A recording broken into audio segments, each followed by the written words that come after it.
Welcome to DIY Meets WTF. Where's the facts? Tonight we are interviewing West Virginia House of Delegates District 39 candidate Brianna Wade-Pearcy. Hey. Thank you so much for coming in. I have seen on Facebook how much of a rock star you are, so let's see if we can get that rock star out of you.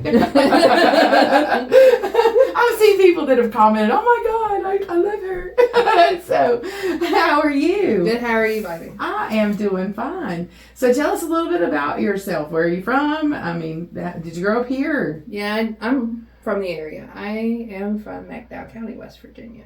So do you say McDowell? Yes, What? McDowell. It's either McDowell or McDowell. We pronounce it either way. I don't know where that actually came from, actually.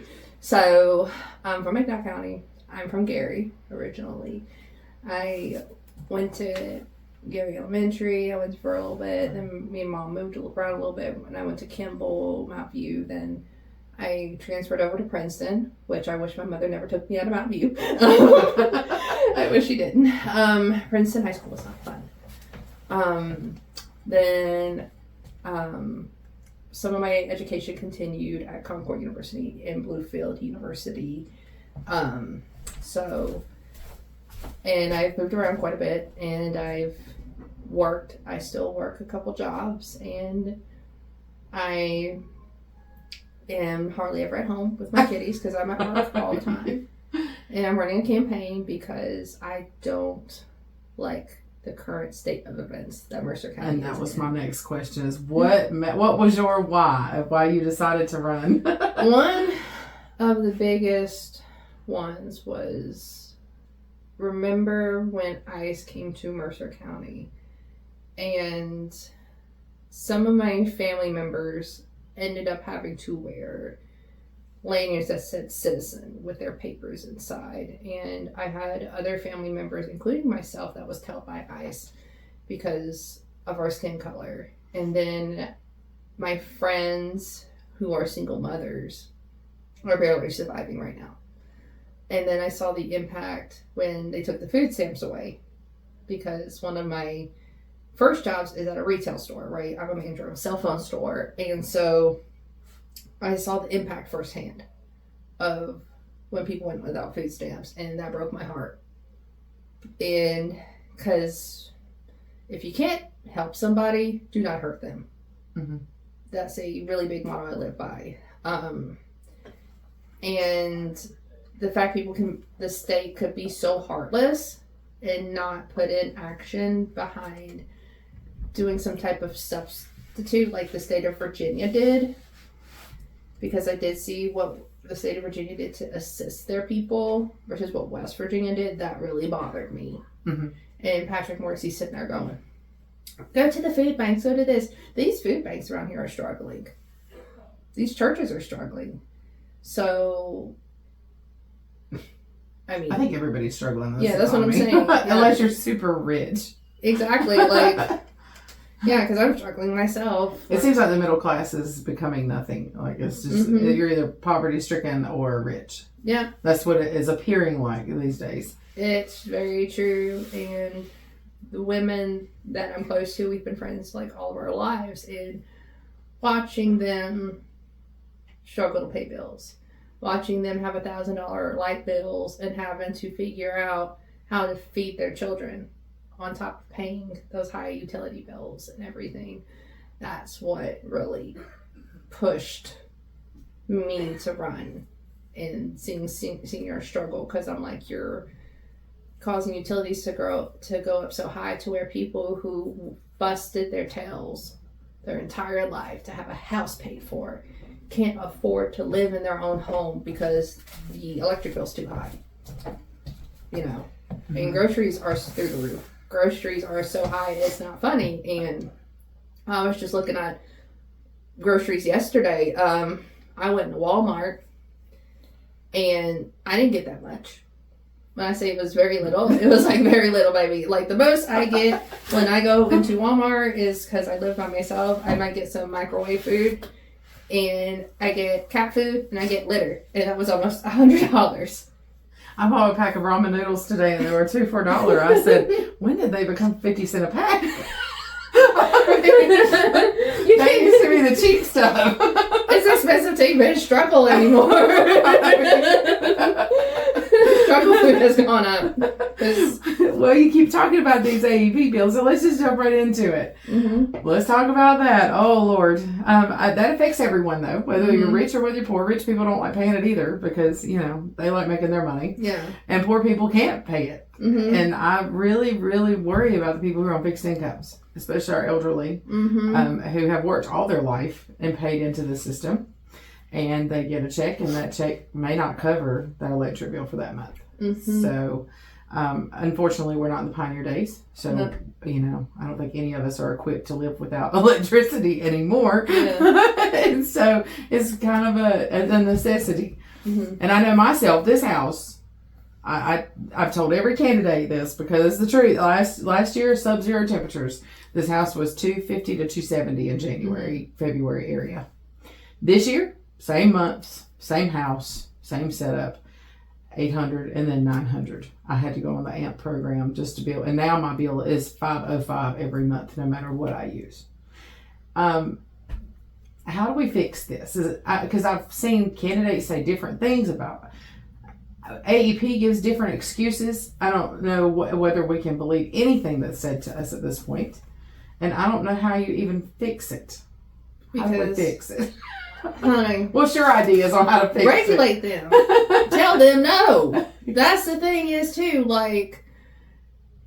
so many people have been bought by AEP because they'll send a candidate check in the mail, and sometimes it's not the candidate's fault, not making excuses for anybody, but they'll send them a check and they'll be like, oh, I can use this check, and then they're like, oh, no, you're sponsored, blah, blah, blah, blah, or they'll do A, B, C, and D. Excuse me, baby, you cannot buy me. You need to be regulated. They need to tell them no when they ask for increases. Because my house, to put it in perspective, is not even the size of yours.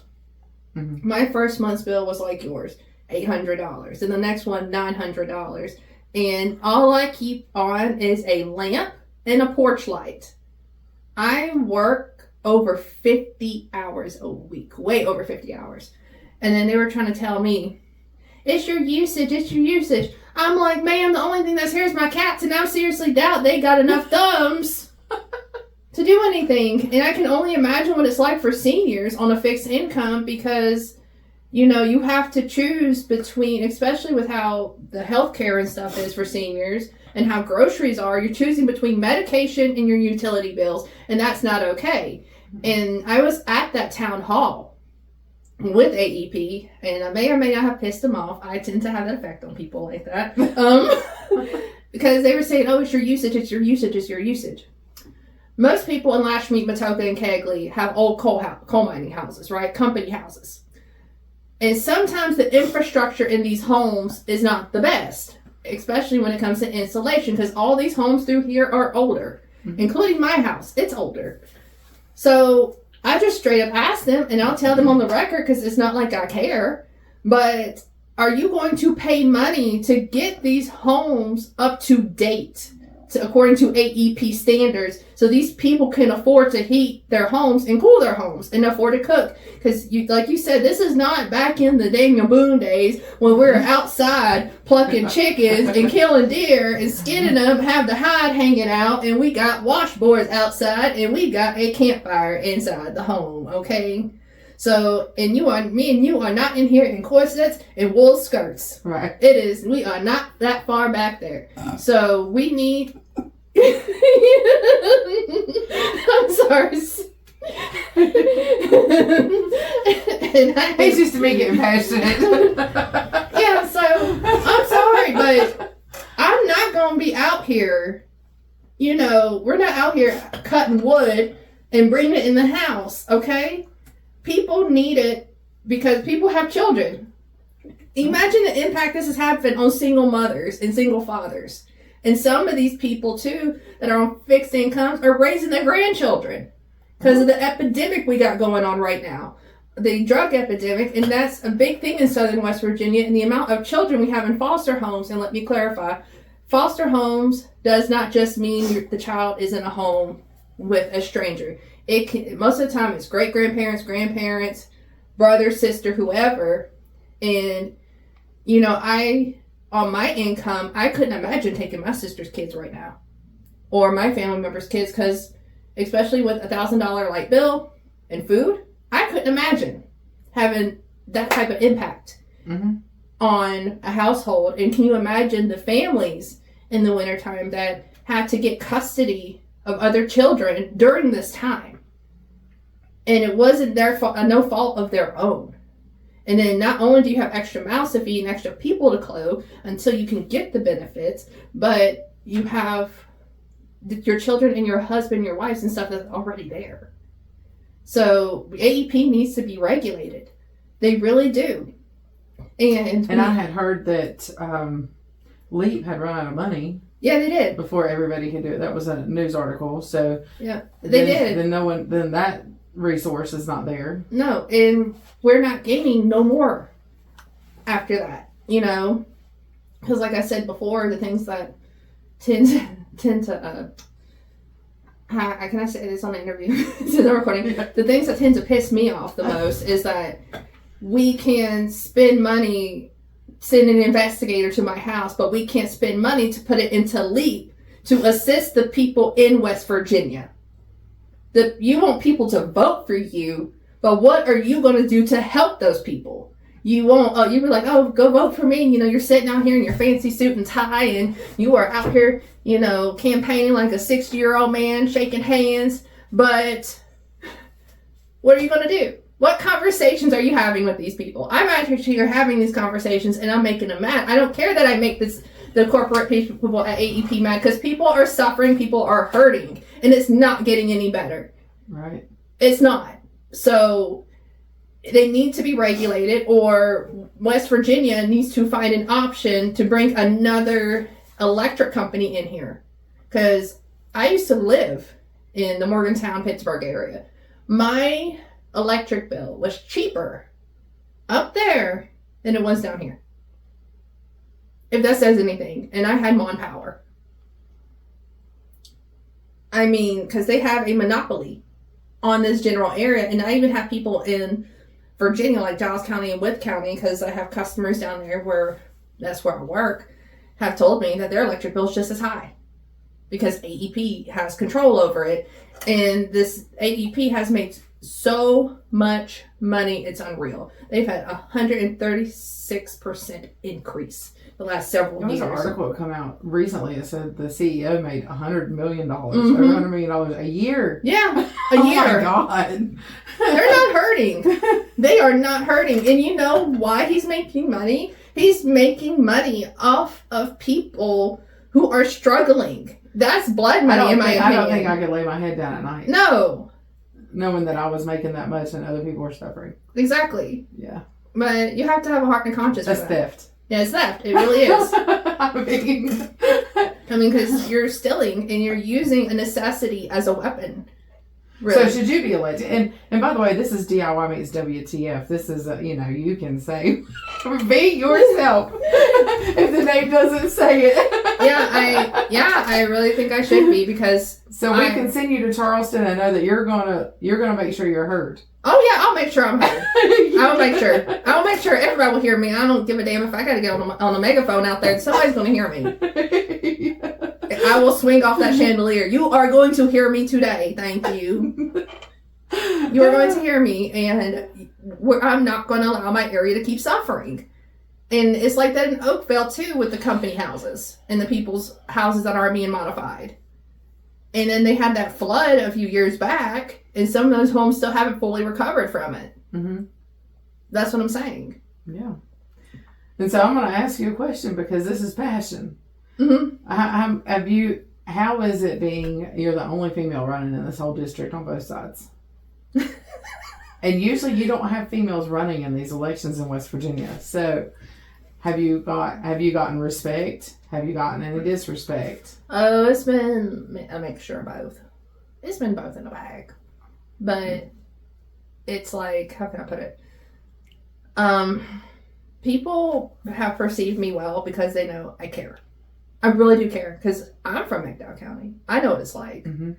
My mother, and after I was 9, raised me by herself and took care of my grandmother. on one income. Mm-hmm. My parents had the worst divorce, and it got so bad to where my parents' divorce made it to the federal court under Judge Mickey Thompson, District 2. Because my dad was an attorney, and also he was involved with politics. He used the legal system against my mom. I was in court all the time from the time I was 9 years old till I was 19. And my dad used to subpoena my teachers, administrators, do anything he could just to abuse the legal system. The amount of repercussion my mother went through because she left my dad was unimaginable. So growing up the way I did,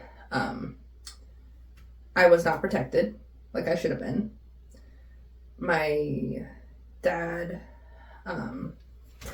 if this says anything about the threat of what he did to me and my mom. Now, mind you, we had a pretty big house when I was growing up. It was like a 4 or 5 bedroom house. We had 2 living rooms, a large dining room. My dining room table growing up, even the one my mom has now, sits 12 people. And we had to sleep in one room of the house with the door barricaded, and my mom had to sleep with a gun. So you understand women's issues. So you bring a unique perspective of a big hole that is in this area. So tell us a little bit about what you could bring to. There's a lot of women's services that are missing. As a female here myself, I know that. Mm-hmm. There is not a domestic violence shelter that's I think they've tried to start one in Bluefield. I don't know if is there a shelter in Bluefield now? The closest shelter I still know of, and people can correct me if I'm wrong, I do stand for course correction, is Safe. And that's in Hemp Hill, that's in McDowell County. Okay. And the other closest shelter I know of is in Beckley. And there was like a Pam's Place, but that's not there anymore. Mm-hmm. We do need more domestic violence shelters. We really do. And we do need more SANE nurses. And we do need better... Now, what is that? Educate people on that. Okay, a SANE nurse, all right, for people who don't know on the podcast, is the nurse that comes in and checks for rape. Okay. And there's so many rape kits in Mercer County that don't get tested like they should. And it's not just a West Virginia or Southern West Virginia. This is a nationwide issue. Mm-hmm. I think we need more SANE nurses, and we need more people to test those DNA kits so people can be properly convicted for rape and pedophilia and things like that, in my opinion. We do need resources like that for women and young girls, and even males as well. Because there's only, I think, one SANE nurse still in Mercer County. We do need that. And also, too, with women's health care, we do need better OBGYNs. We do need better doctors that actually listen to women and don't ignore their pain. Because we do have the mortality rate of women during pregnancy is still high in West Virginia. That's another thing that you won't hear other people talk about, is how many women die during childbirth in this state. It's still higher than what it should be. And that's what I'm saying, we need doctors that actually listen. Be like when a woman says, I'm in pain or something's not right, they need to actually pay attention. It doesn't matter how young that woman is or how old she is. Somebody needs to listen and actually go in instead of just being like, oh, I'm just here for a check. I've had that happen to me. In 2020, I almost died from an ectopic pregnancy. Mm-hmm. And a doctor, an OB, a very well-known OB in Bluefield, would not listen to me. That's what I'm talking about. And then when I went to Princeton Hospital, they tried to send me home, and I was passing out. And they just assumed I was on drugs. Mm-hmm. And I was like, I don't do drugs. I mean, I'm literally in pain. And I refused to leave. And they said, if we're discharging you. And I said, if I leave, I'm going to die. Mm-hmm. And it was another OB in this area who saved my life. So I completely relate to that. There mm-hmm. needs to be more health care for women mm-hmm. here in this area. Yeah. And so how can you bring that? How can you push for that? Are you wanting to be on like the Health and Human Services Committee if you get elected? I do want to be on that too. I really do, because I go to Morgantown in Bridgeport to go see my OBGYN. Because honestly, I shouldn't be here. I really shouldn't. Like, I have touched death more than I should when it comes to certain things. And she has saved my life. Mm-hmm. Along with another doctor up there. And I would like to see some reform and some incentives to help bring more medical professionals here that actually listen and actually care about the people here, because we get so many people that come here and they're just here for a check, or they're here to get their loans forgiven, or they're just here for other royal resources. And that way we can get people the help they actually need, because there's too much that goes on here and life's too hard as it is. So if I could make it better that way, I'm going to find incentives and reforms to bring better healthcare doctors down here for people, because it's really ridiculous at the end of the day. What do you think is on day one, if they told you could do one thing to start bringing more healthcare in here, and everyone would vote with you in the House of Delegates? I would put another hospital in Mercer County, number one, because we only have one functioning hospital. I would put another hospital in Mercer County, and also two, I would want to partner not just with WVU but with Carilion, because we are right beside Virginia. I would see if Virginia, Maryland would like to partner with us to bring some of their doctors over here as well. Like if you're in like Bland or Wythe County or Giles County or somewhere in Christiansburg or Roanoke, like if they would have some of their doctors come in here and assist as well, because they have really good healthcare over there on the Virginia side, like UVA and everything. If we could partner with our sister state and to make Southern West Virginia better, I would be all for that. And what do you think about the certificate of need laws? Do you think that prevents growth of healthcare in the state? That, along with other things, because one of the things that prevents healthcare too is, I am not for the abortion laws in this state, and it's, before they go on and say, I'm a baby killer on the thing, okay? It's more than that, okay? Because the thing is, people think of abortion as just, oh my gosh, yeah, baby killer, run for your life.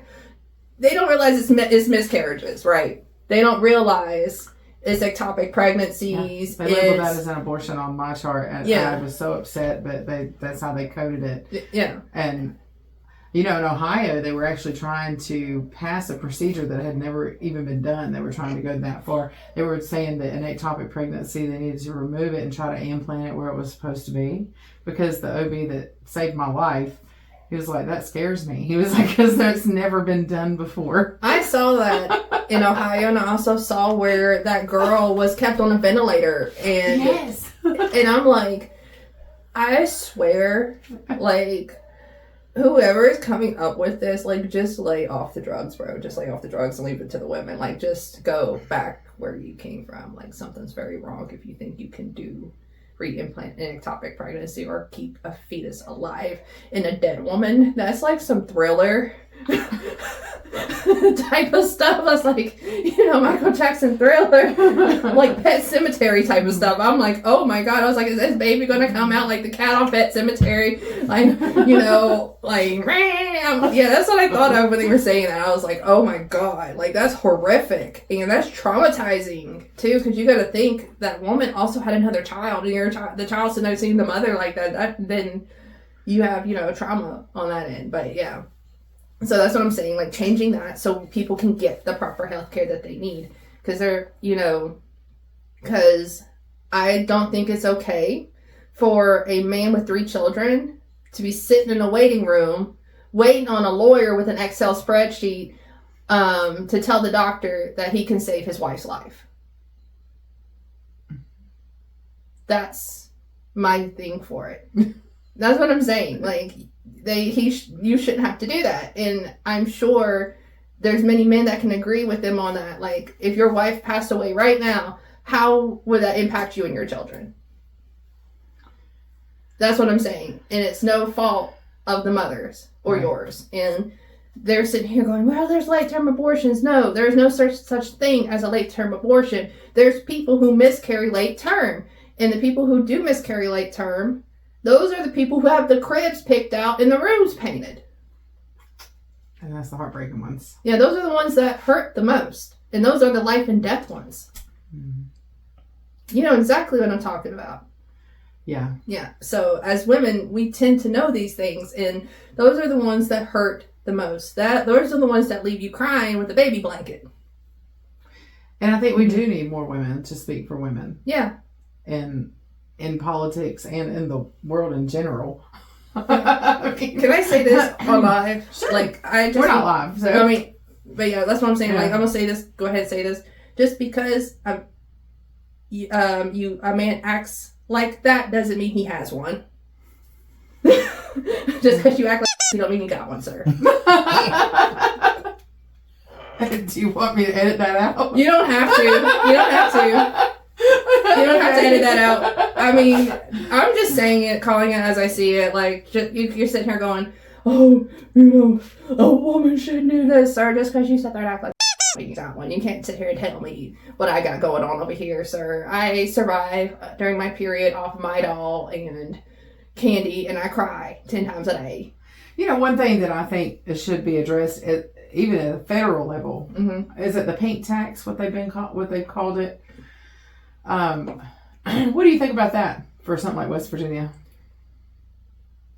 What I personally, I don't know if people know this or not, but women spend more on clothing than men do.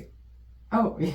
And also, too, we spend more on personal hygiene products. And I do think that should not be taxed. I don't think, tampons should be taxed because that's a necessity. Right.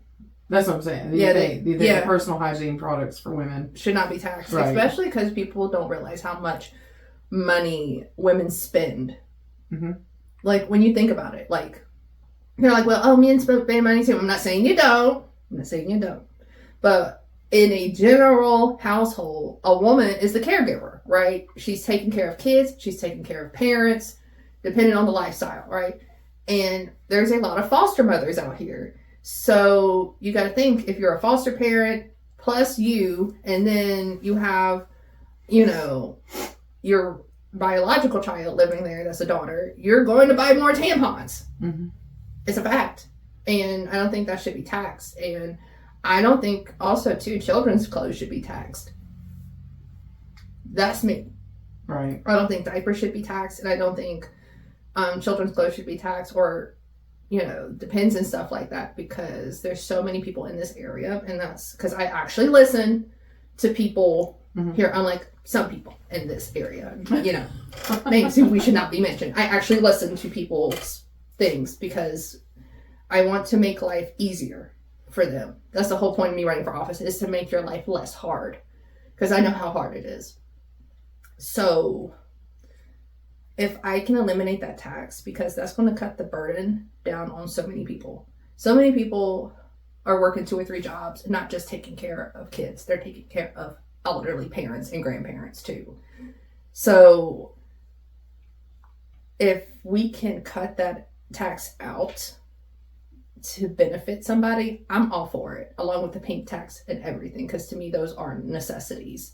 And with as many children as we have in foster care right now, eliminating taxes on children's clothing would benefit so many people, because there's so many kids where I used to be a contractor for CPS. I've seen them live out of trash bags and go home to home to home. Those kids don't have nothing. When they're taken in the middle of the night, they don't have anything. So I think that tax should be taken off as well, along with something I really, really want to do, which we can go on.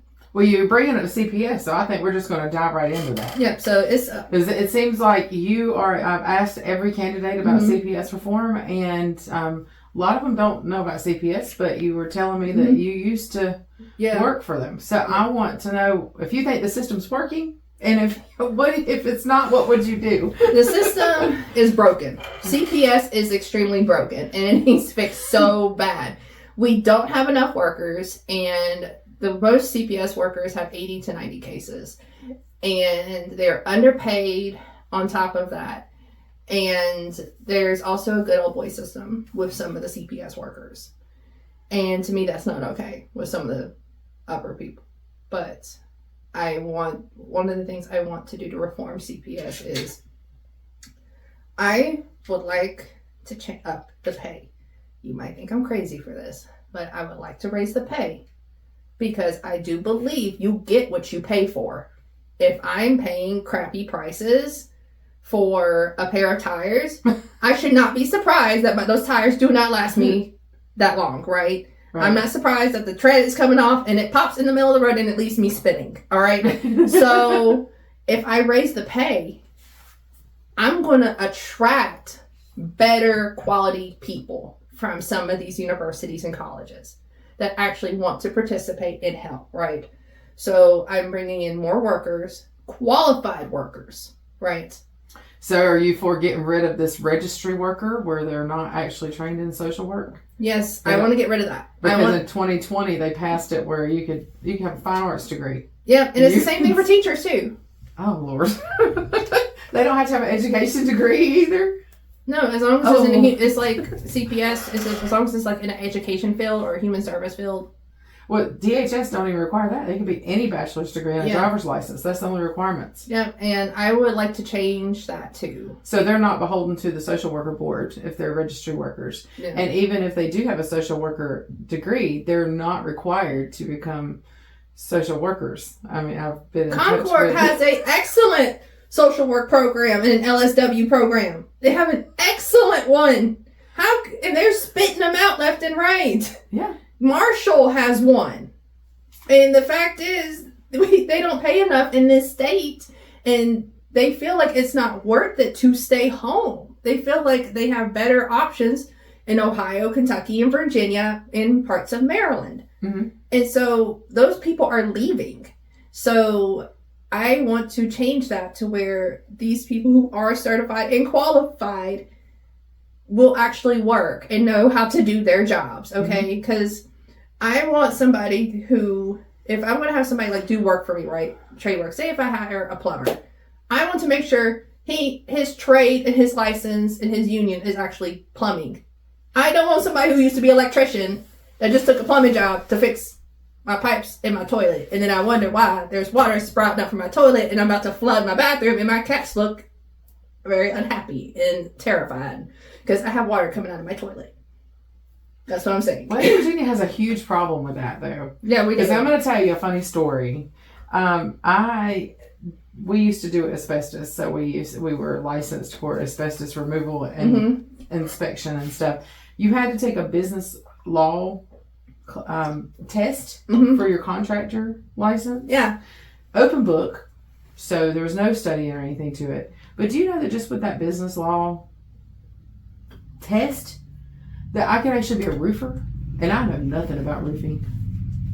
They don't require you to take a test to even see that you can do roofing. I said, oh wow, I just need to pay the state $300 to up that license to that level, just, and then I can just start advertising that I'm a roofing company. And I don't know nothing. And so when people say they want a licensed roofer, I'm like, hey, I'm a licensed roofer. And I know nothing about roofing. Nothing. That's sad. It's sad and awful, but yeah, I really want to. Yeah, that's why I want to make some reforms especially when it comes to like CPS and like teaching, because I don't want somebody who has a degree in tourism and travel to be teaching math. Right. That doesn't make any logical sense. No, because I'm like, I have a bachelor's degree in tourism and fine arts, I can show you around blah, blah, blah, or somebody who has a degree in hospitality sitting there teaching social studies, or somebody who has a degree in something else and then they're like doing work that a LSW is doing and they shouldn't be. So why do you think that we can't get nothing done with CPS reform? I mean, it seems like it's a huge topic. I'm sure, did you see the audit that the federal government did where 93% of the cases were wrong? Yeah. Out of just 100 selected ones. Why can't we get any kind of resolution? And the bills that did make it through, I think Morrissey vetoed. Okay, because here's the thing too. When I don't keep my personal opinions to myself on what I think about those people. But I'm going to say this. There's a quote, right? It's my favorite quote in the world. If you're not changing, you're choosing. Mm-hmm. And this can apply to so many things. It can apply to your health. It can apply to politics. And the reason is they're not changing, but they're choosing to be this way at this point because they refuse to change the system. They know how they can change the system, but they're not going to because it benefits them, because at the end they want to privatize CPS, right? Like they did in these other states, and it ended up costing these states over $80 million, and it did nothing, right? It just made it worse instead of actually fixing the problem. And they would rather fill their pockets up with privatization than actually fix it. And that's hurting people because they want to lace their pockets at the end of the day. And to me, the children and the families of West Virginia is worth way more than a dollar bill. Because I think West Virginia is highest in the nation. Yeah, they lose children. I know for a fact because I used to work with them. They do lose children. Did they ever find the ones that they lost under the Justice Administration? It was over 100 kids they had lost. That was all in the news. I remember everybody was like, how do you lose all these kids? Because the thing is, they put them in, because these workers, like I said, have 80 to 100 cases sometimes. That's a lot of people. Mm-hmm. Could you imagine seeing 80 people in a month? Could you imagine? Somebody is going to fall through the cracks. Am I wrong? Yeah, I've talked to some workers where some of these kids are way off. That's on their caseload. Yeah, exactly. And they have to travel way out there. So somebody is going to get left in the dust. Mm-hmm. And that's what happens when you want to cut things and not provide resources where they actually are needed. And then you wonder why children go missing. Some of these children have ran away from placement homes. Some of these children have ran away from foster homes. And they cannot be found. And that's why, because we don't have the resources to track down these children. And we have an extremely high number of children in foster care compared to other places because of the opioid epidemic. And we're not getting the proper detox centers. We need way more detox. Don't get me wrong, we do have them, but we need more than because of the issues we have going on. And we need them to have more beds. That's another women downfall. They don't have any rehab facilities for women in this area. No, we do need those for women. We need detox centers that have a sufficient amount of beds and that don't take months to get into. We need rehabs that don't take months to get into. That people get the help they need. Now, do you know much about jail reform? I do. SRJ. Is there... It stinks. Someone's a very dear friend of mine, and she has always wanted me to ask the candidates about jail reform because she was in jail at one time. And she says that the women are just treated so much differently. They can't work inside of Southern Regional Jail. It's only for the men to do stuff. So they can't... it's something about they get money off of their fines or something, or their time or something like that for working, but the women aren't even allowed to work in laundry or cook or anything. They don't have any opportunities for that. Now, I've not verified that. That's what she's told me. And it doesn't seem like it's set up for women. It's not set up for women, and it's not set up for anybody. I had a conversation with somebody who used to run SRJ during COVID. Lord. He was one of my customers. I'm going to give you some insight on that. The money during COVID that was supposed to assist SRJ, because SRJ is also over capacity quite a bit. They don't have enough guards. Some of these guards are working over 24-hour shifts, which is inhumane. And I do want to say it's not the guards' fault. So this all comes down to the state level. It's state level, because you know what happened to the money that was supposed to help them? Hey, it probably went to somebody's pet project somewhere. It went to a ballpark. Oh, God. It went to a baseball park. That money that was supposed to go to SRJ went to a ballpark. And it got to the point where, according to the person I was talking to, they were having a hard time even buying bleach to clean the prison. Were they drinking toilet water and stuff? Yeah, because the state didn't want to help them. And he's up there. He was fighting the state tooth and nail just to get bleach to clean. That's because I asked him one day, I said, why does SRJ smell so bad? And he told me why. Because he had to fight the state to get cleaning products. He had to fight the state to get basic resources. They wouldn't even allow him to move prisoners during COVID. And he was over capacity. Way over capacity. And even today, even in like 2026, they're still dealing with being over capacity and not having enough guards. So what do you see as what can the state do to fix this quickly without it? Because you know how things get boggled down for years and years and years trying to find a solution, just like the CPS reform. Yeah. I mean, all these things are human. Mm-hmm. I mean, we don't have time to waste on that. And I don't know if anybody would think that it's okay. Even I don't know, the people who I see online that's making comments saying people shouldn't have done that. Do you know how easy it is to get arrested? For real. I mean, just even wrongly. And I mean, you can get arrested and then you might be in that situation. Mm-hmm. And of course, a lot of them are innocent. You know, I mean, they go through the court system and they're proven to be innocent. But you might be stuck in that position one day. Exactly. And then it might be you. Yeah, I always try my best to tell people because how my mother raised me, how I act versus how she raised me is kind of different sometimes. Because I am a wild card, but I'm going to say this. We need to get back to having compassion, empathy, and sympathy for our neighbor.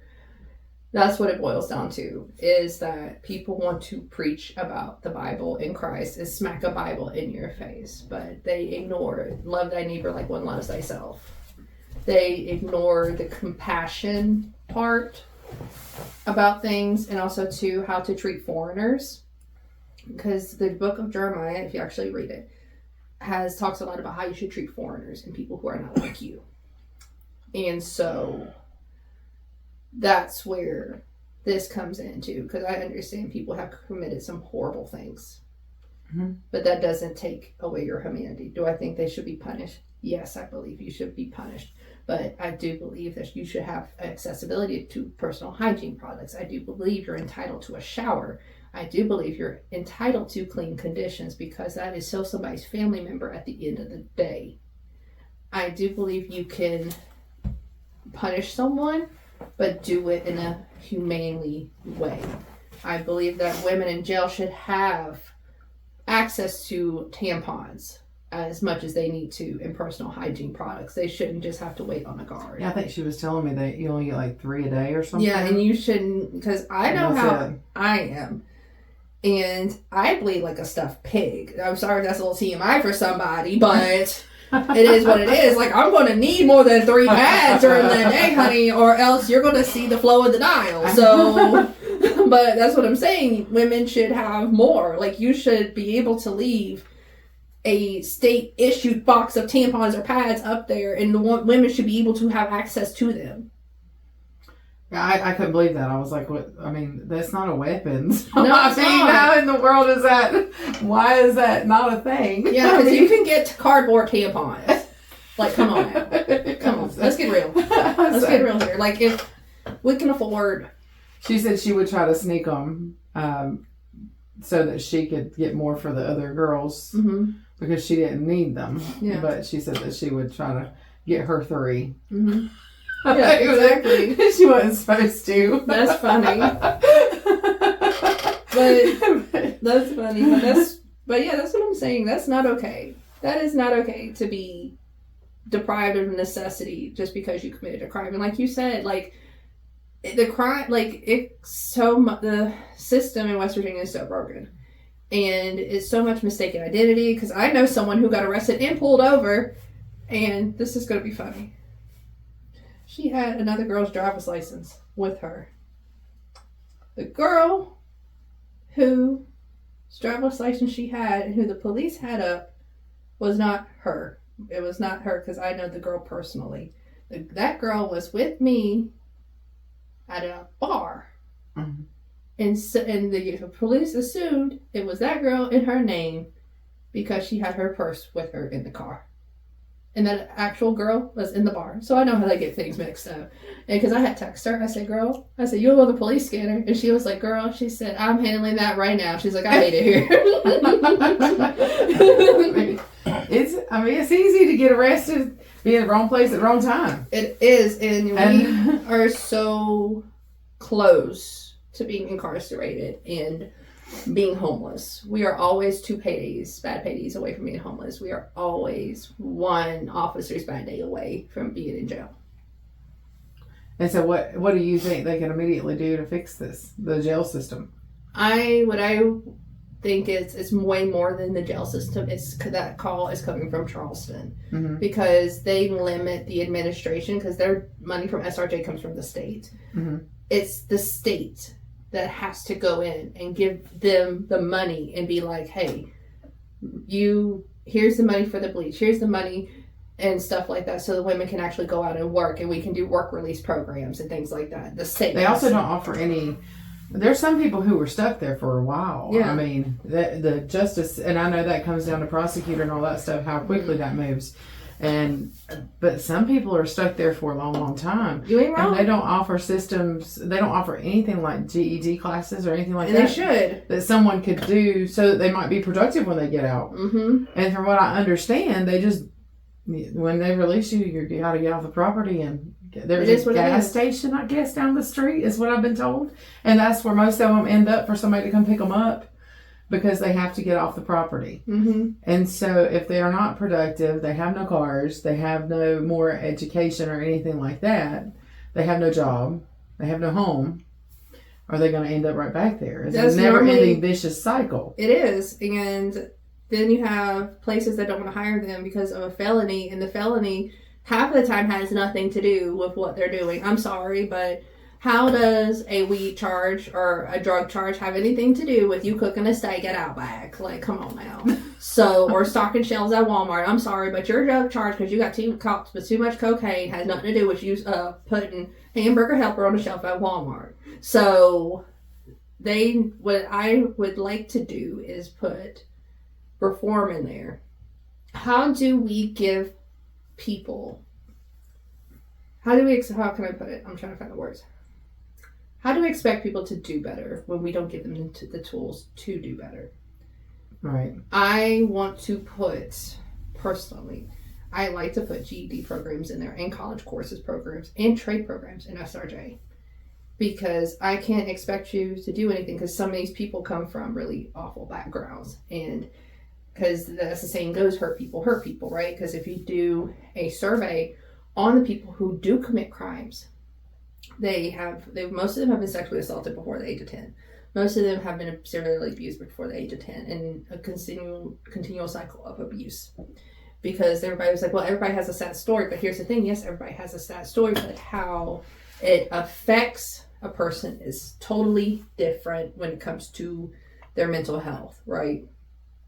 So if we give these people something to look forward to, like you get your GED, right? Guess what? That opens the door. Then we put you into New River, right? Guess what? You have an associate's degree. Then that's going to lead you to taking a college course and getting your bachelor's. And then you'll be set up to when you do get out to that gas station, gives you something to look forward to, go get a job somewhere. And same thing with the trade program, right? Say you get your GED, say you may not think you're smart enough for college, even though I think too many people underestimate themselves in that perspective. So you put some welding classes and some body shop classes in there. Guess what? There's somebody down the road that probably needs a welder.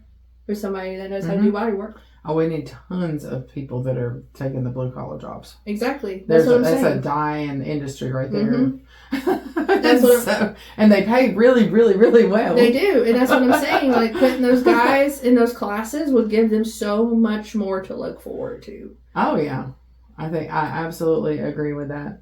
And I posed a question on my personal Facebook page this past week, so I wanted to see what you thought about it. You know how we have protected classes, freedom. You know, you can't discriminate on somebody based on their color, their religion, their sex, or something. Do you think socioeconomic status should be in there?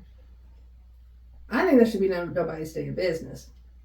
I feel like because sometimes you have to wonder if people are discriminated against because of poverty. They are. Most definitely. And so that's why it got a little debate going. People are not thinking about that, but it seems like a lot of the issues that we have, even with those protected classes, you can take two people in those protected classes, and the rich one that's in there and the poor one that's in there. Yeah, and then you're gonna have a third one in there that's going to really screw somebody over. And then now that they're rolling back on protection of these protected classes of people, they're rolling back civil rights, because I don't know if you saw what the Supreme Court did, but now we're back in Jim Crow with certain places and voting rights. So I don't want to give somebody another reason to hurt somebody.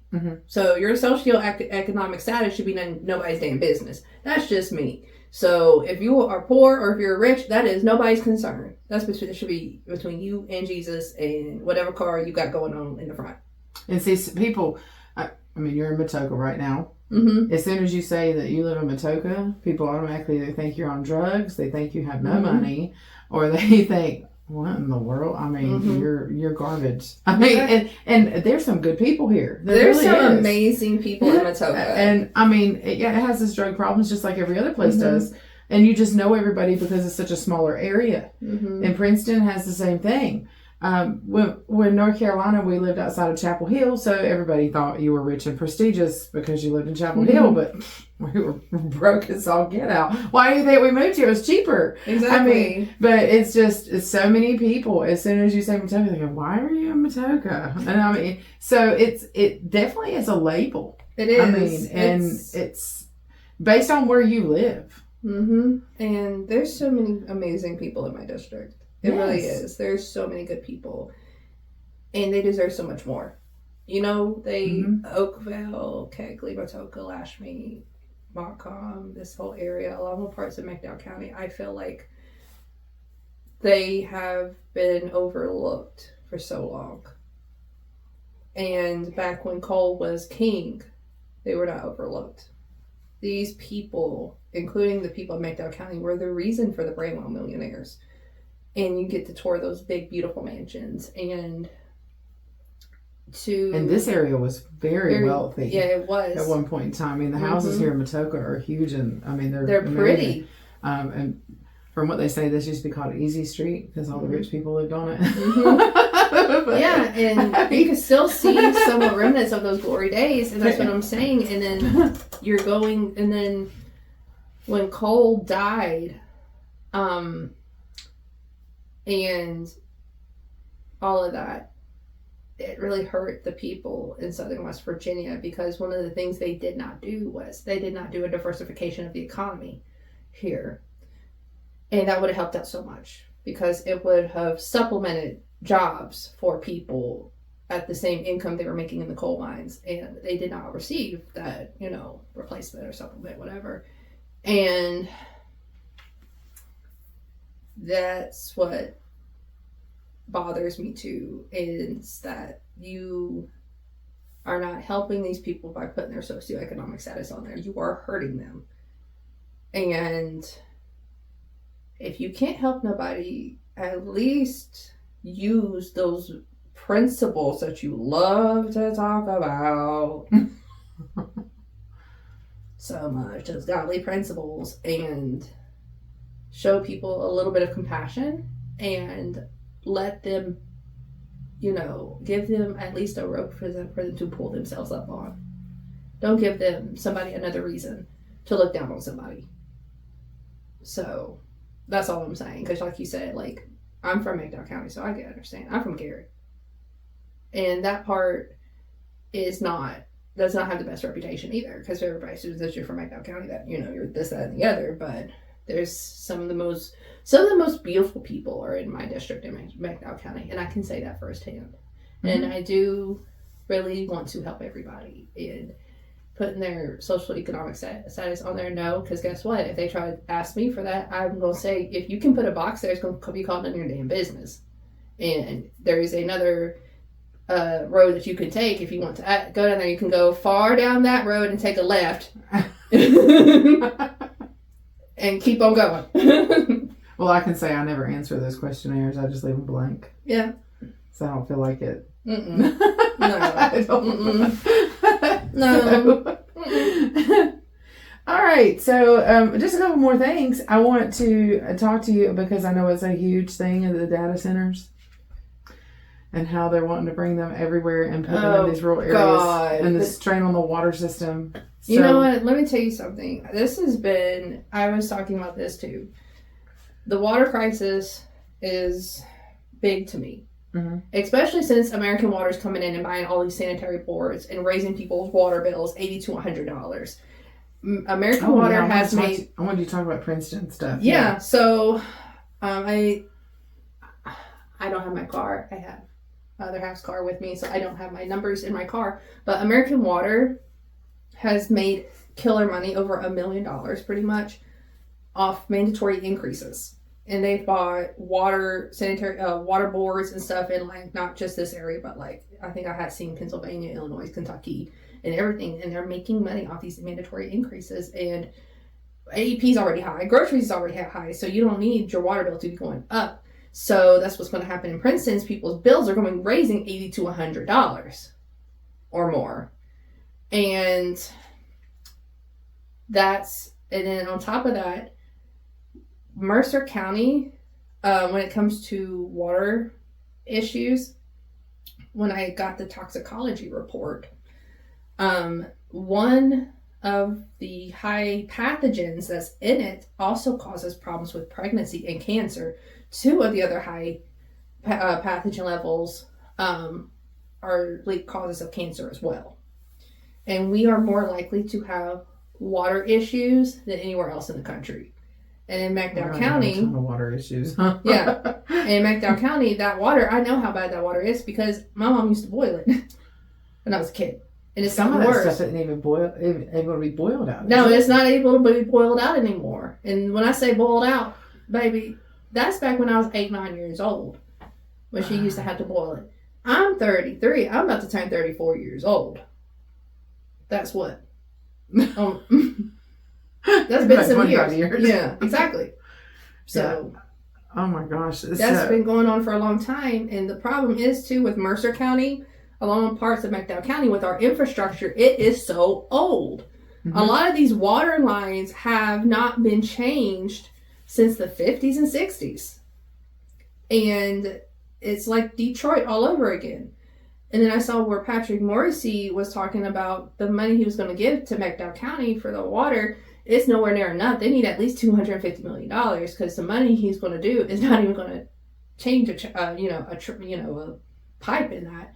And I would like to make it to where, too, that the water lines get changed in my district. Mm-hmm. People here, every dime is precious to them. I want you to pay for something that you can use, that you don't have to worry about the toxins in it, that you don't have to worry about boiling it or anything, because especially if you have babies, because babies need water for their formula. You know, I want a mother to be able to put water in her baby's, formula and shake it up and it be perfectly fine, or the water in somebody's oxygen tank, it work perfectly fine. That's what I want to do. I would like to change the water infrastructure in this district as well. And so the next question that comes with that is, how do you pay for it? Because, the other side's going to say, well, it's great to do that, but we ain't got the money for it. Oh, we have the money for it, and I know where to get the money, because some of y'all don't pay taxes. And some of you guys, too, own land, and own land and houses that are dilapidated, and nothing gets done with that land. So there's your money. There's the money that the coal barons owe. There's the money that a U.S. senator owes. There's money that they owe. So we can keep it going. Because the money that some of these people owe. Are you talking about just in property taxes or income taxes? In general. Because property taxes, most of it goes to the education system, doesn't it? Some of it goes to education. Yeah. I think it's like 70% goes to education. It goes to education. Yeah. So, because no offense, but have you seen the schools? I have. And A couple of the candidates have voiced concerns about the Hope Scholarship. The Hope Scholarship, they need to leave it alone. Because that's that really grinds my gears, because the Hope Scholarship is for the children of West Virginia. Okay? And give these kids who already have it hard enough living in the conditions they live in, don't take that from them too. Give those kids a fighting chance. So you are not for reining that in at all? No. Because I think, you know what, I saw it so many times. The kids who live out of trash bags, and then the ones who work so hard in school so they can make it out of their conditions. That Hope Scholarship helps so many children. Like, give these kids, at least help them with something. Let them go to school if they want to go to college. College is not cheap. And college is not getting any cheaper. Like, if that kid who was raised by his grandparents and due to foster care with his other siblings, if he is working so hard to become that lawyer, that doctor in accounting, give him that scholarship so he can make something of himself. Mm-hmm. You know? Give him a chance. Or her a chance. Give that little girl a chance to become a nurse. Give that, let these kids fulfill their dreams. Because that Hope Scholarship helps so many people. And like I said, I'm sorry if I got a little whatever about it, but that just, because these people have money and they don't care. So you actually are reaching across the aisle on that.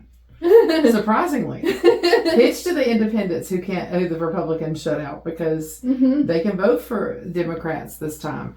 And the Democrat ticket has taken a beating because of some of the extreme far left in the federal government. We can all agree there's some extreme far left. Oh, God, yes. And there's extreme far right. Yeah. And so, but usually it's the conservatives who say that. The only candidates who have expressed wanting to rein that in are Democrat candidates. Yeah. So you actually can reach across the aisle with that. I don't think the Hope Scholarship should be touched. I think all children should have eligibility for it. So that's just me. I'm huge on education. Do you think they should put a cap on it? Because that was the complaint with it, because it's ballooned. One candidate said from $9 million to $300 million or something, and it can go to any type of school. I don't think there should be a cap on it. I think we should have more money, because I feel like we should give as many kids here, because the kids here go through so much. Mm-hmm. The trauma these kids go through, they go through so much, and they deserve it. Right. They deserve it. They really do. So, yeah, that's what I'm saying. If we can help every child go to college and broaden their perspective, do it. Mm-hmm. I'm all for that. And also, too, I'm for better pay for teachers and better benefits for teachers. Teachers do not get the amount of pay and resources they deserve, especially since we are in a pandemic of drugs. These children, they are also to these children life supports. They're their counselors, they're everything to these children, and they don't get enough respect or money that they deserve. That's why I'm all for public schools. I will never be for a private education at all, really. I'm not for that, unless you are one of these people that feel I think my kid should be at a Baptist school. That's your choice, that's your money. I don't care. Now, doesn't the Hope Scholarship go to homeschool, though? Homeschool, I'm not sure. I think so, but I'm going to tell you how I feel about homeschooling here in a minute. But I don't care if you are homeschooling your children for whatever reason, but I feel like after what happened with Rayleigh, I think it should be better regulated. Do you think that Rayleigh would, because that was another topic, was Rayleigh's law, but do you think that would have been, do you think her being in school would have helped, since that was over a holiday and she had, the system already knew about her? Because the thing is too, I think her being in school would have helped, because you got to think, you attend school, right? You're supposed to be in school at a certain time. If the teacher would have reported that she's been out so many days, she would have still been alive. Do you think that was also? Do you think that was multiple things happening at once? Do you think because CPS was already aware of the case? Do you think? I think we failed Rayleigh. Exactly. Yes, Rayleigh was failed. Failed her, and they shouldn't have allowed her to be pulled out. Because at least if she was out and about, she could have gotten some type of help, even if it was from a neighbor. You know what I mean? Like, or other children. So, because I know other kids that have been rescued because of that one soccer mom or that one dad, you know, because they saw what was going on there, like, hey, no, you're staying with me. Mm-hmm. And I felt like if that one parent would have saw her, she would have had a fighting chance. But they really did not do what they were supposed to do. And Boone County does not have a lot of resources. It's really kind of in the category of McDowell County and Wyoming County when it comes to what they have going on. And they don't have enough CPS workers. They don't have enough anything. And this is a result of us not putting money where we should. We're spending money on Greenbrier. We're spending money on the ballparks. We're spending money on unnecessary stuff that we don't need. But the children in the state are dying. Mm-hmm. And that's an example of that. And we don't have those regulations. So, because there's not enough CPS workers, they're overworked and underpaid. And they aren't paid enough to me, in my opinion. Some people are like, well, you know, they should be doing this, they should be doing that. Well, like you said, some of these cases are far away, and you don't know where that social worker's proximity was to Kaylee in miles in distance. So we failed her, and I don't want another Rayleigh to happen again. Yeah, there's been a couple of deaths this year, I believe. It has been. Care, yeah. It has across the state, and it's uncalled for.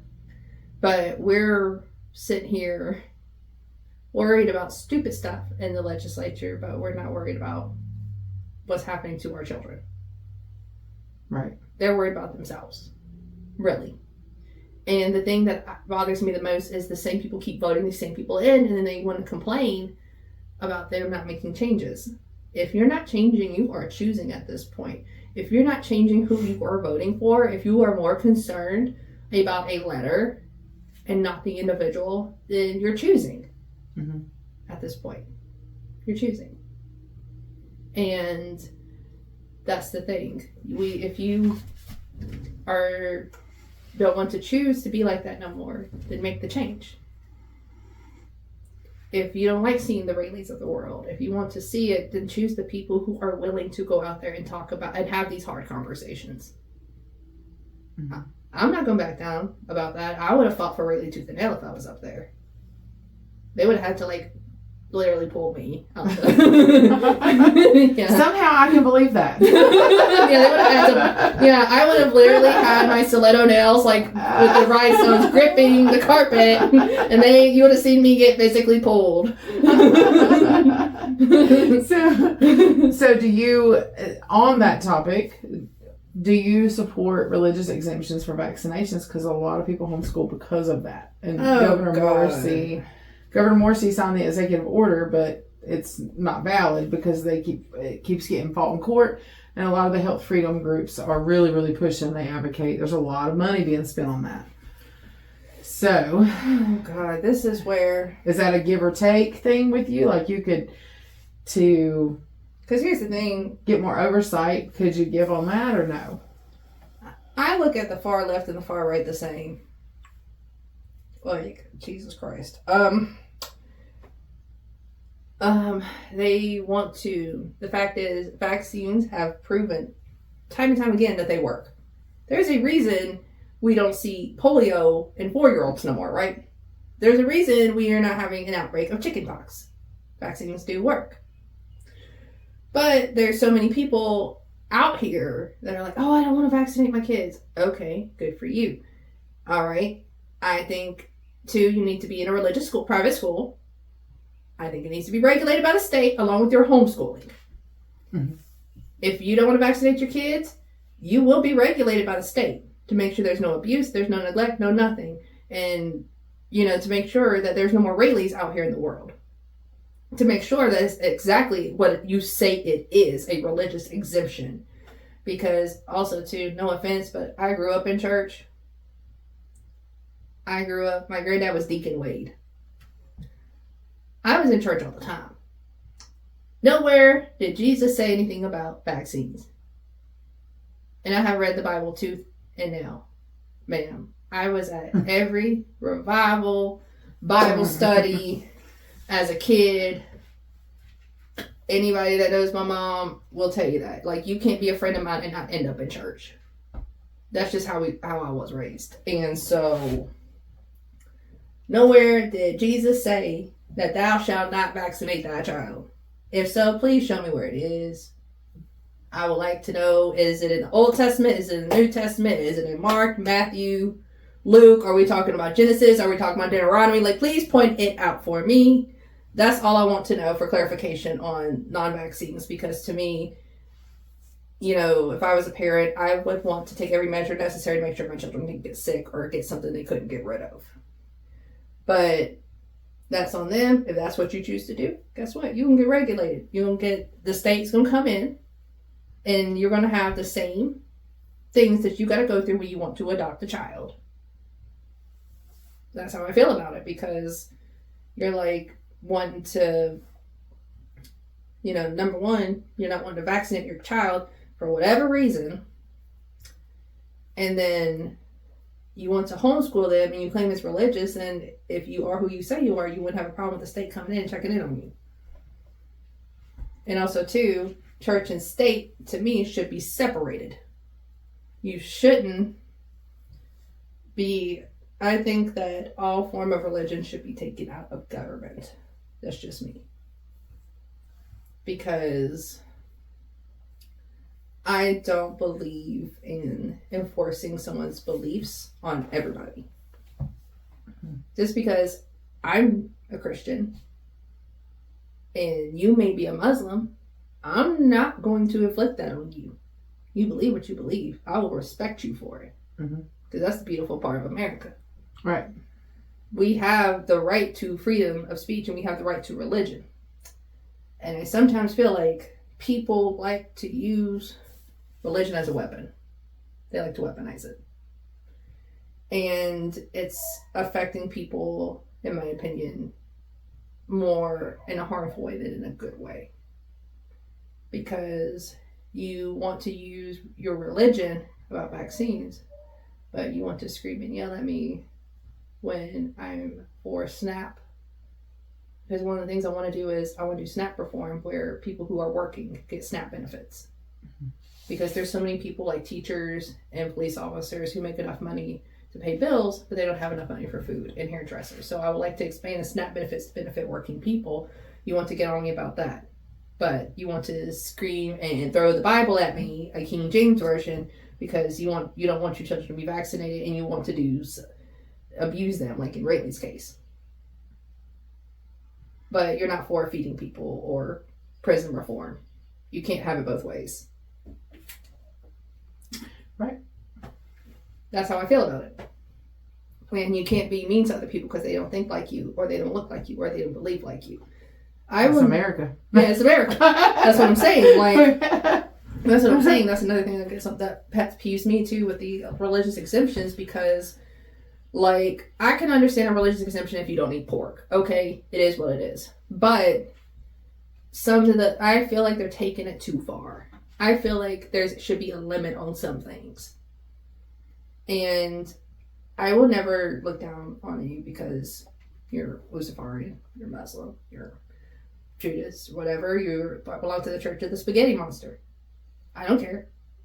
That's the point. That's what makes this country great, is the fact that there's so many people from different backgrounds and there's so many different ideologies and beliefs and perspectives. But you can't knock somebody over the head for feeding the homeless and then do something totally off key and be a bigot on the other side of it. So I'm going to take it that you are not for the bill they keep trying to get passed. Which one? Making homeless illegal. I mean, No. I mean, they keep trying to get that through, and I have no idea why. That just it makes no common sense whatsoever. No, and why are you going to arrest people for being homeless? I mean, and not help them. That's what I'm saying. That we need more resources for homeless people. And another thing is too that they do is busing. They like to bus them, like from.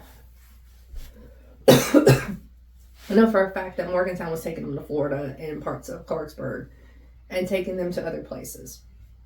How about if instead of making it illegal, how about you create a resource that brings them jobs so they're not homeless no more? Or if they have mental health issues, put them somewhere where they can be rehabilitated, even if they can't function in the real world, because a lot of people who are homeless, believe it or not, a lot of them are veterans who have extreme PTSD and cannot function in this world. Then you have the other people who have drug problems, and then there's drug and mental health issues mixed into one. So if you feel like this person has drug and mental health issues and that they dropped their drug problem but they can't be rehabilitated into the real world, put them in a mental facility to where they are at least taken care of and they're fed and they're just not out here wandering around in the street. Mm-hmm.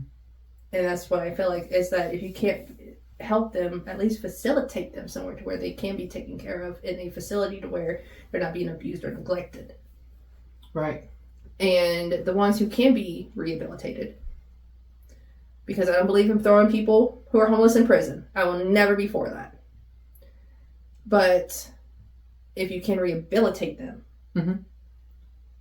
put them in jobs, put them in places to where they can be productive. If you can't, put them in a mental health facility, because too many times we criminalize people who should not be criminalized.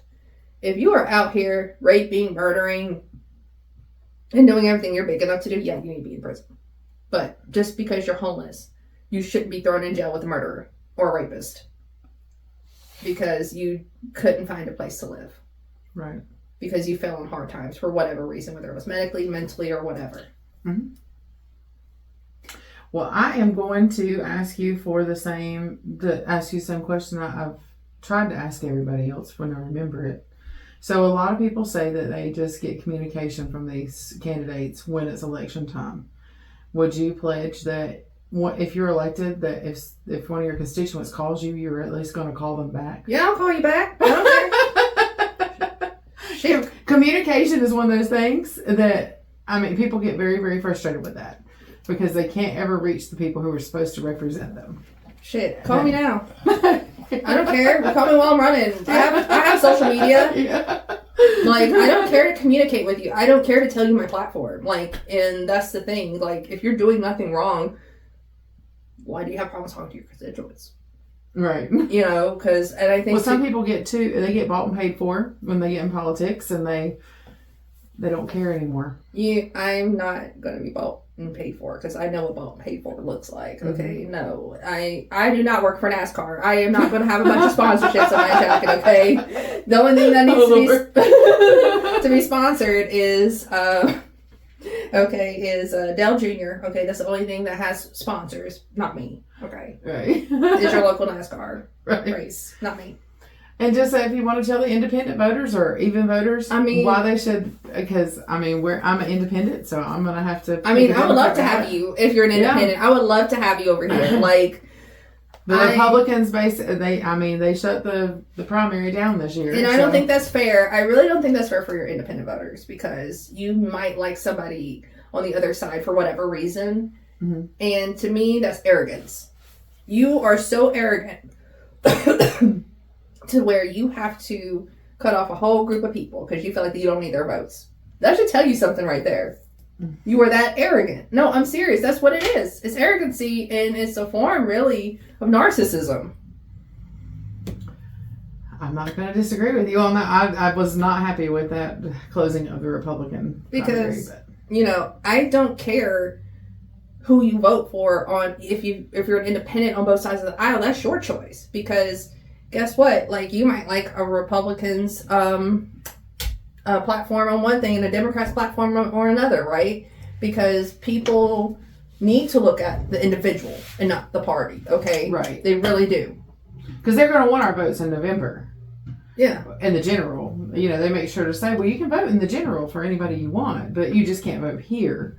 And I think that's going to disenfranchise a lot of the voters. Mm-hmm. And so I think the Democrats are going to benefit from that this go round. Yeah. In West Virginia. Exactly. So, and to me, that's arrogance. Because you are telling me. Tell our viewers if they're right leaning, like if they're more conservative leaning, if they're independent though, more right leaning, why they should vote for you on the ticket. Because I'll listen to you. I will listen to you. I'm serious. I will listen to you. Like, if you want to have a conversation with me, like, over the phone, you can call me on Facebook Messenger. Mm-hmm. You can call my political phone number. Or if you see me out in the store or whatever, you can sit down and have a conversation with me. I'll talk to you. Mm-hmm. I don't care to talk to you. I will listen to every concern you have. I will listen about your utility bills. I will listen about your healthcare concerns, how you feel about certain issues, and everything. I will listen to you, and I will take that in stride. Like, I really will. Like, and plus, also, too, I'm a normal person just like you. So if overwhelmingly all your constituents wanted a certain thing, but you did not want to do it, would you be able to cast your ballot for the vote in favor for the constituents? I would. Because you're supposed to be their voice. Yeah. I will listen to them on that. And that is good. I would. I really would. That's a breath of fresh air that, like, a lot of people like because it's not about me. It's right. Not. And that's what somebody told me. They was like, you're one of the few candidates that talk about your constituents. I'm like, yeah, because it's about them. It's not about me. Okay? You heard a little bit about me. That's because you asked. Mm-hmm. The rest has been about what they need. Because it's not about me at the end. They need their, utility bills lowered. They need their grocery prices dropped. Healthcare reform. They need prison reform. The children need a lot. And then there's a water crisis here. And then on top of that, like, Matoka needs businesses. There's not enough jobs floating around in my district. Right. It's not. And there's buildings falling apart. So one of the things, too, that I do have a infrastructure bill that I would really like to do for Matoka, actually, specifically. I travel quite a bit, and one of the things I saw that they were doing in some of these, like, bad neighborhoods and parts of Baltimore, Boston, and all these other places, they were selling these buildings for $1, right? And what I would like to do is, and they're like, oh my God, this gaming kind of is socialism. Okay, calm down, Cartman. All right, so this is what I want to do. These buildings that are abandoned, I want to have a signed contract with the developer, like someone who owns Tanger outlets or things like that. You can buy the property for $1. We will hand the deed over to you, but you have 6 months to a year to break ground. You have to have something there, and you have to have employees. No longer than a year.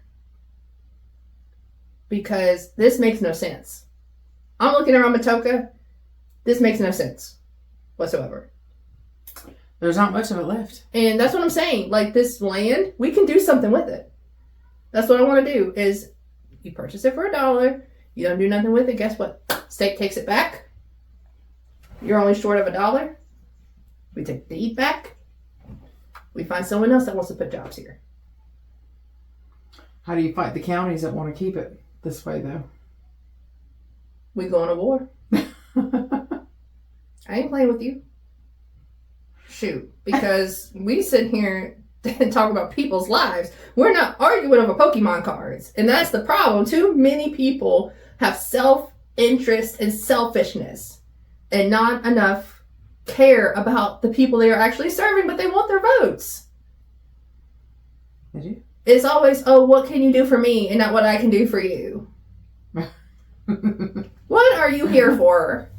Seriously. For a vote to stand. Yeah, like, too many people run for office because they want something pretty to talk about at their dining room table to mom. Guess what, Mom? you know, I became House of Delegates, or I became a senator. That's the only reason they run.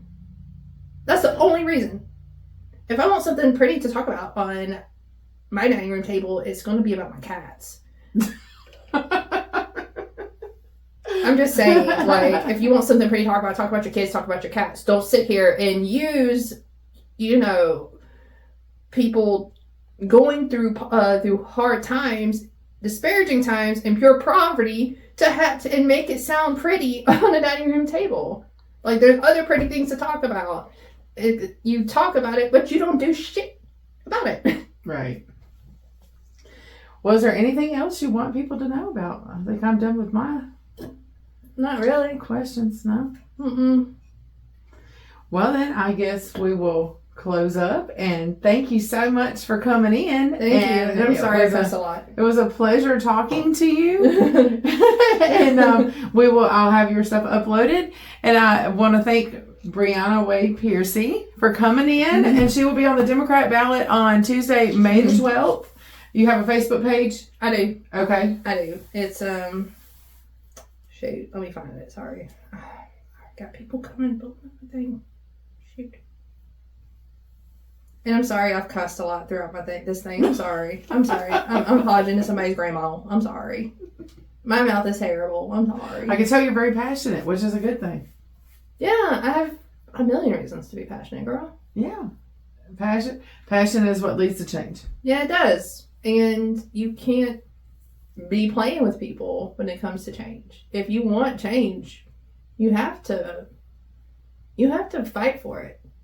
And my granddad, I didn't even know this actually.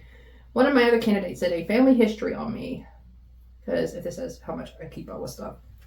My family was one of the families in the 1890s to unionize McDowell County. And we unionized the miners. We were one of the families. With the unionization and fighting for miners' rights, my family fought in Blair. And I have proof my family fought in Blair. Every man in my family fought in Bear Mountain. That's where that fire comes from. It's passed down. It's passed down. It's in your blood. It's in your blood. It's passed down because I can't let that legacy die. I can't watch people get hurt, especially good people. Right. And watching these people come in from out of state. Most of these people from out of state. Like most of your people who are on the Republican side, even some people on the Democrat side, some of these people are from out of state. They don't care about West Virginia. And I've heard conversation in some of these rooms, because I've been in politics for a grip, about 10 years I've been working in politics with other things, and they think we're dumb. They think very low of us, actually. Some, like, even including Patrick Morrissey. And I'm like, number one, you can't even spell West Virginia right, but you want people to vote for you, and you don't want to make no change in their life. You don't want to help bring programs to fix their homes or do anything, but you want to sit there and smile in your Bentley and look down on everybody. I'm being nice about it. I'm trying to be so nice about it. But yeah, this is my Facebook page. All right, so Brianna Wade-Pearcy for House of Delegates is her Facebook page. Yeah.